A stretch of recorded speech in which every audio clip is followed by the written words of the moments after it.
আমি তার পরিবারের পায়ে ধরে তাকে ভিক্ষা চেয়েছিলাম তাকে বিয়ে করার জন্য, কিন্তু তারা আমাকে বলেছিল তুমি নষ্ট মেয়ে, কারণ আমি ছিলাম ডিভোর্সি। এই গল্পটা পাঠিয়েছে সিলেট থেকে তাহমিনা আক্তার নামের একজন। আসসালামু আলাইকুম, আমি তাহমিনা আক্তার। আমার বাড়ি সিলেট জেলায়। আমি আমাদের পরিবারের বড় সন্তান। আমার বাবা একজন ছোট ব্যবসায়ী, মধ্যবিত্ত পরিবার, কোনো রকমের সংসার চলে। আমার জীবনের গল্পটা খুব ছোট বয়স থেকেই কষ্টে ভরা। 2015 সালে আমার ভাইয়ের কিডনির সমস্যা ধরা পড়ে। তাকে নিয়ে সিলেট থেকে ঢাকা যেতে হয় চিকিৎসার জন্য। তখন আমার বয়স মাত্র 14 বছর। এই সময়ে আমার বিয়ের প্রস্তাব আসে এবং পারিবারিকভাবে আমার বিয়ে হয়ে যায়। বিয়ের 3 মাস পরেই আমার বড় ভাই মারা যায়। সেই দিন থেকেই আমার জীবনে যেন অন্ধকার নেমে আসে। বিয়ের পর আমার সংসারে সুখ ছিল না। একের পর এক সমস্যা, অভাব, ঝগড়া, নির্যাতন, সব মিলিয়ে জীবনটা অসহায় হয়ে উঠেছিল। এর মধ্যে আমার স্বামী চাকরি ছেড়ে দেয়, সংসারে টানাপোড়েন বাড়তে থাকে। এমনও সময় গেছে যখন আমার নিজের হাতের দেওয়া পানিটাও তার কাছে বিষ মনে হতো। এই সমাজে এই মানুষগুলো সবাই যেন আমার কষ্টকে আরো বাড়িয়ে দিয়েছে। অনেক সহ্য করার পর আমি সিদ্ধান্ত নেই, এভাবে আর না, আমি এই জীবন থেকে মুক্তি পেতে চাই। তাই আমি আমার 2 সন্তানকে নিয়ে ডিভোর্স নিয়ে বাবার বাড়িতে চলে আসি। কিন্তু সেখানে গিয়েও শান্তি পাইনি। আশেপাশের মানুষ কথা শুনিয়েছে, ছোট করেছে। আমার বাবা আমাকে অনেক কথা বলেছে যে তোমার ইচ্ছে হয়েছে তুমি চলে আসছো, তোমার মন মর্জি মতো এখন আর চলতে পারবে না। আমার মান সম্মান আছে, ঘরে আমার আরো 4টা মেয়ে আছে, তাদেরকে বিয়ে দিতে হবে না। মনে কষ্ট নিয়ে চুপ করে শুধু কথাগুলো শুনেছিলাম। বাবা হয়তো ঠিক কথাই বলেছিলেন, তবে আমার কষ্টটা তিনি হয়তো বুঝতে পারেননি।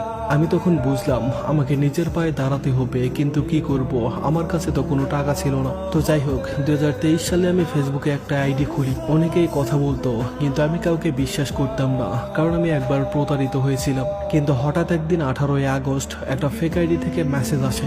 আইডিটার নাম ছিল জাতির জামাই। প্রথমে মজা করতে করতে কথা বলা শুরু হয়, পরে ধীরে ধীরে বন্ধুত্ব। এরপর এক সময় সে আমাকে ভালোবাসার কথা বলে। আমি প্রথমে রাজি হইনি, কিন্তু পরে সে বলল সব পুরুষ এক হয় না, একবার আমাকে বিশ্বাস করে দেখো। এভাবেই 5 মাস কেটে যায়। আমার জীবনের কষ্ট, বাচ্চাদের অভাব, সমাজের চাপ, সব মিলিয়ে আমি ভেবেছিলাম হয়তো এবার ভাগ্য বদলাবে। আমি তাকে বিশ্বাস করি আর আমার জীবনের সব ঘটনা তাকে আগে থেকেই খুলে বলি। সে ছিল ফরিদপুর জেলার ছেলে, আর নাম ফারহান শেখ। আমি তাকে ভালোবেসে মোটু বলে ডাকতাম। সে আমাকে অনেক স্বপ্ন দেখাতো, বলতো সে প্রতিষ্ঠিত হলে আমাকে বিয়ে করে তার বাড়িতে নিয়ে যাবে, আমাকে তার রানী বানিয়ে রাখবে। আমি তাকে পাগলের মতো ভালোবেসে ফেলি। সে আমার চোখের জল সহ্য করতে পারতো না। সে কসম করে বলেছিল, আমার মায়ের দুধের কসম, আমি কখনো তোমাকে ছেড়ে যাব না। এমনকি এটাও বলেছিল, তুমি হয়তো বিশ্বাস করছো না, ঠিক আছে। এই বলে সে আমাকে স্ত্রী হিসাবে গ্রহণ করে 3 বার কবুল বলে। আমি তখন থেকে তাকে নিজের চেয়েও বেশি বিশ্বাস করতে থাকি, কিন্তু ধীরে ধীরে সব বদলে যায়। কয়েক মাস আগে সে বলল তার পরিবারের সমস্যা চলছে। আমি তখন কাঁদতে কাঁদতে তাকে জিজ্ঞেস করলাম, তুমি আমাকে ছেড়ে যাবে না তো? আর তোমার পরিবারে আমার কথা কবে বলবে? সে বলল, আর একটু সময় দাও, ঈদের সময় মাকে বলবো। কিন্তু ঈদ চলে গেল, কিছুই হলো না। একদিন হঠাৎ করে তার মা অসুস্থ হয়ে যায়। পরে শুনলাম তার মার ব্লাড ক্যান্সার হয়েছে। আমি আরো বেশি চিন্তায় পড়ে গেলাম। সব সময় মনে হতো আমি হয়তো তাকে হারিয়ে ফেলবো। আমি তাকে বলেছিলাম, তুমি আমাকে কখনো ছেড়ে যেও না, তুমি আমাকে যেভাবে রাখবে আমি সেভাবেই থাকবো। আমি ওকে পাগলের মতো ভালোবেসেছিলাম, এখনো বাসি, মৃত্যুর আগ পর্যন্ত ভালোবেসে যাব। তো এভাবেই কিছুদিন চলে যায়। ওর একটা বোন আছে, আমার মতোই ডিভোর্সি, একটা সন্তানও আছে। পরে অন্য জায়গায় বিয়ে হয়ে যায়। সে আমাকে বলেছিল, তুমি চিন্তা করো না, আমার পরিবারকে রাজি করিয়ে তোমাকে বিয়ে করে নিয়ে আসবো। এরপর কিছুদিন পর হঠাৎ করে সে দূরে যেতে শুরু করলো।